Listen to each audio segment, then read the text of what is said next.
In folks here on Big Blue View's YouTube channel and audio lineup. I am Joe DeLeone here with Chris Pflum, giving you a post-game reaction to the Giants' third victory of the season against a very strong Las Vegas Raiders team. 23-16 is the final score as the Giants pull out what was, I think, the best way to describe it, Chris, is a fantastic defensive performance, one in which the defense single-handedly won them the game. And, Chris, I'm going to go as far as to say this, and anybody can feel free to say that I'm overreacting, but Xavier McKinney won them this football game. He had two very important interceptions, and one of them was a touchdown. Yeah, really, McKinney's play was the difference in this game. Those 7 points from his touchdown were the difference because the Raiders and the Giants scored the exact same number of offensive points at 16 apiece. The Giants' offense really just was not a factor in this game. I mean, Daniel Jones only threw for 110 yards. The Giants had 96 total passing yards. No receiver had more than 38 yards. That was Evan Ingram, and 30 of those came on one play. Yeah. I don't know if anybody really expected this game to be a defensive slugfest the way it was, but that's what we got. Yeah, it ended up turning into that, and I almost would go as far to say is that it was a defensive performance for the ages by the Giants defense, and then just ineptitude offensively for the Giants that made the Raiders defense look like they had a really good. They did have a really good performance, but again, as we know, the Giants offense just consistently struggles to really produce anything in any situation where they need to score points. I want to keep talking about this defense, though, Chris, before we hit on some of these other notes. You indicated here in our notes the performance that we got from Quincy Roche, the rookie that was not even a draft pick, but was picked up off of another team after he was cut.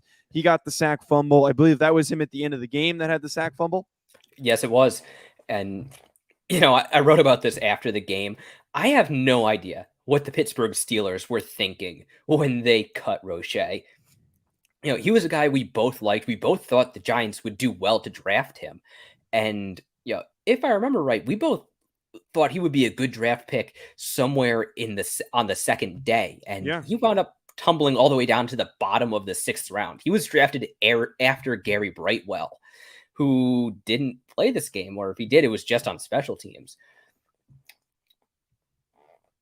Yeah, for Quincy Roche to be in that position, and now he's stepped up in a huge way. That sack fumble that he had was the final defensive piece that they needed to win the ball game for him to take that ball away. It was the one play that they needed to completely end things. But we see from across this game, they did just enough that they needed to get things done offensively. And I point to the success that they had running the ball. And you have to applaud what Devontae Booker was able to do. 21 rushes for 99 yards. He put on a really, really good performance. You have Eli Penny, who, with the limited carries that he had some really good rushing plays. The run game was much more available today, and they were more willing to lean on it than in the past. Only 20 passing attempts from Daniel Jones. This was a very odd offensive day, and we've seen a lack of output, but I don't think we've seen one like this where it's just all running the football and not even really relying on the passing game. Yeah, I think the Giants came in with the plan of trying to attack the Raiders' run defense, which was something we hit on in our preview. The Raiders' run defense just is not good, and they were able to get away with it for most of the season, but that was because their offense was picking up the slack. They were scoring points, driving down and getting touchdowns. With them having to settle for field goals so many times, they attempted 4 field goals. I'll let you talk about the one they missed. Yeah. Yeah. The one that they do miss, you don't want to end up in a situation like that. And for me, rather, I'm a little bit more hung up on Chris here is yet again, the circumstance of getting the ball back and off of really good defensive plays, and then driving the length of the field, putting yourself into spots to score, and it's just consistently field goal, field goal, field goal. I don't know at what point that we're not going to get coherent red zone play calling. It just they're moving the ball. They're starting to move the ball. It's just an inability to finish. And it's the same mistakes they make in terms of the play calling. Yeah, it really was kind of a mirrored image between the two offenses because the Raiders ran the ball well as well. Both Josh Jacobs, who we know is a good running back, and Kenyon Drake both had big runs against the Giants, but double-digit runs, double-digit yard runs against the Giants. And, there were some pretty big holes in the Giants' run defense, which I think that's something they definitely want to address going into their bye week. But it's kind of funny how neither team got a whole lot done through the air. Neither team really scored points. They kept having to settle for field goals after their opening drive touchdowns. And just to go back to your first point, it really was Xavier McKinney and that big pick six he made, doing a great job of reading Derek Carr. Derek Carr doing a bad job of throwing into traffic. And really, that was it. The Giants' red zone defense and Xavier McKinney won this game. By my count, the Raiders left about 19 points on the field. Ugh. They converted 3 field goals, attempted 4, and they were basically knocking on the door to the end zone 6 times. That is a thing that just never happens in the modern NFL. So I had a bit of an observation during the entirety of the game watching this Giants defense. And I noticed that what the approach for Patrick Graham was basically allowing everything within like a 5 to 7 yard window to be available for Derek Carr. A lot of dump offs were thrown, a lot of short passes were thrown, and he was basically trying to bait Derek Carr to throw some deep balls. And we saw a lot of that where they would move the ball down the field. They were driving because everything that was down the field was not available and open. There was this huge gap of like no man's land on a lot of these plays, and then he was dumping it off to running backs. It almost felt like the entire time, just trying to get the ball out because everything else was closed down. And it almost seemed like Derek Carr was getting frustrated with that happening, and then he was trying to force the ball into some sketchy situations. There were some other instances that the ball wasn't picked, but it was thrown into some seriously heavy traffic that could have led to maybe a tipped pass or something along those lines. But those 2 interceptions that Xavier McKinney had was just a result of him trying to get maybe a little too aggressive. The first one, not so much because it was thrown towards the sideline, but him trying to do a little bit too much because he was frustrated by only really picking up these short chunk plays. And that is what led to those mistakes that put them in the position to win this football game. Yeah, I think that is a big part of it. And also, I think the fact that Derek Carr was just not on the same page with Darren Waller, I think that led to frustration as well, because there were at least 2 instances where the first one, Carr just overthrew Darren Waller. He was wide open in the end zone. He had James Bradbury beat badly. And if Carr had thrown a better pass, if he had basically put a little bit more touch on the ball and had it land in the end zone as opposed to throwing it out the back of the end zone, that would have been a touchdown. And then there was another one where Waller was running free through the end zone, and Carr just never saw him. I believe that was one of those plays where he attempted a check down and didn't notice until later, after the play, that Waller was open through the end zone, and he had. Oh no, that was when he scrambled, and if he had only been able to see Waller running open, it probably would have been another touchdown opportunity. So those 2 plays, again, you can see how, missing that hookup and having to settle for field goals or attempt field goals and leaving 14 points, or rather 9 points on the field, that can get so frustrating for a quarterback who is playing as well as Derek Carr has been playing.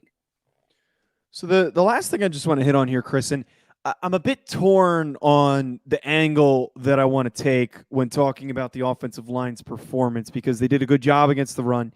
But if you look at their statistics in pass protection, they allowed 6 quarterback hits. They allowed 3 sacks.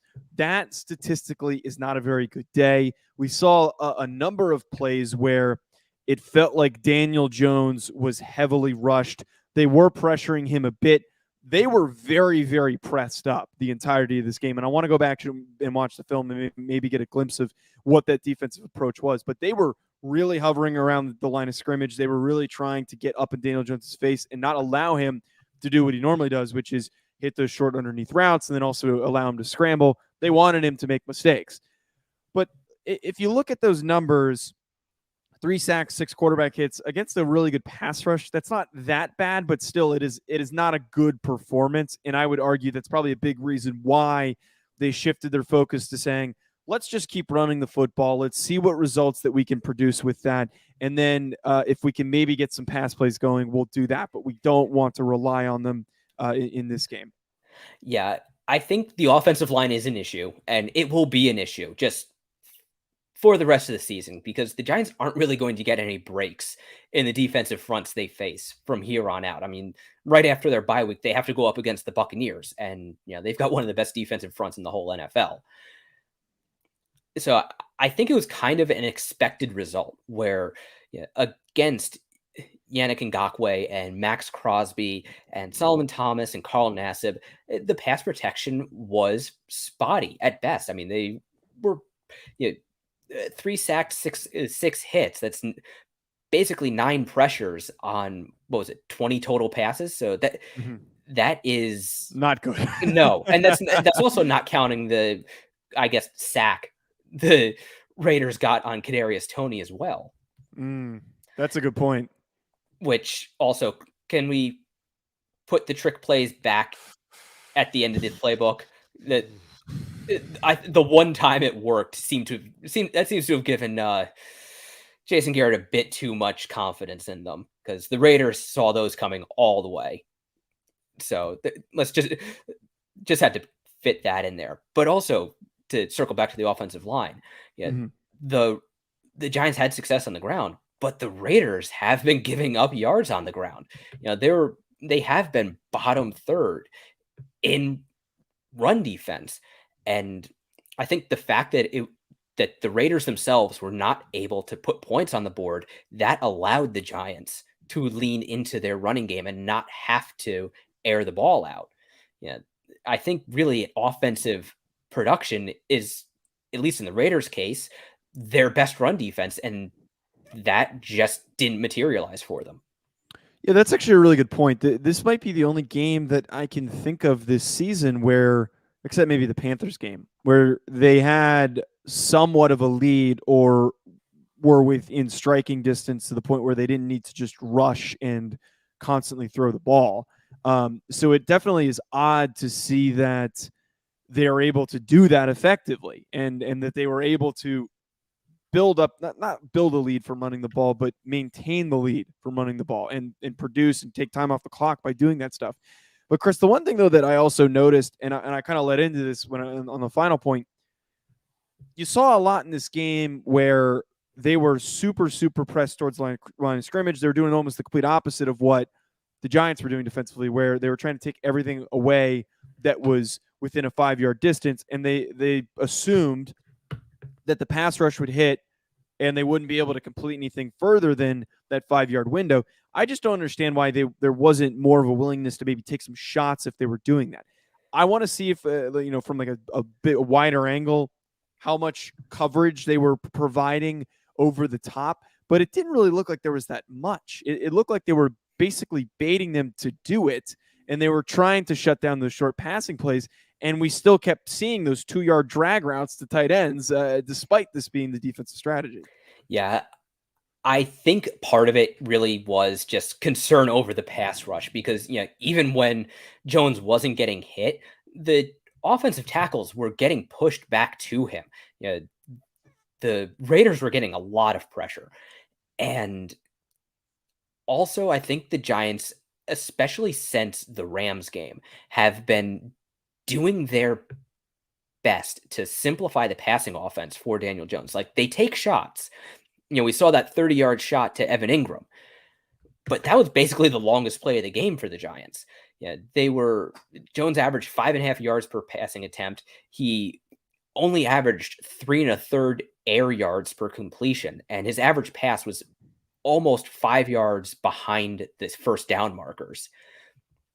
So the Giants really are, and they did this against the Panthers as well, where they're just not pushing the ball down the field. They're really using their passing game as an extension of the running game and trying to play ball control offense that way. It's really very safe, but it doesn't give them a whole lot of opportunities to score or finish drives in points. Yeah, and we'll have some time to take a look at the tape, and we'll do our typical film breakdown show. So, folks, stay tuned for that. We'll be coming at you with that content early on Tuesday, like we typically do. And then we'll probably have some time to look back and reflect on the season so far, because we have the bye week coming up. And then, as we mentioned, the next game against the Tampa Bay Buccaneers. Thank you, folks, for tuning in to watch this post-game conversation. Be sure to hit the subscribe button to stay up to date on all of our other fantastic content. Talk to you soon, folks. Enjoy the rest of your Sunday.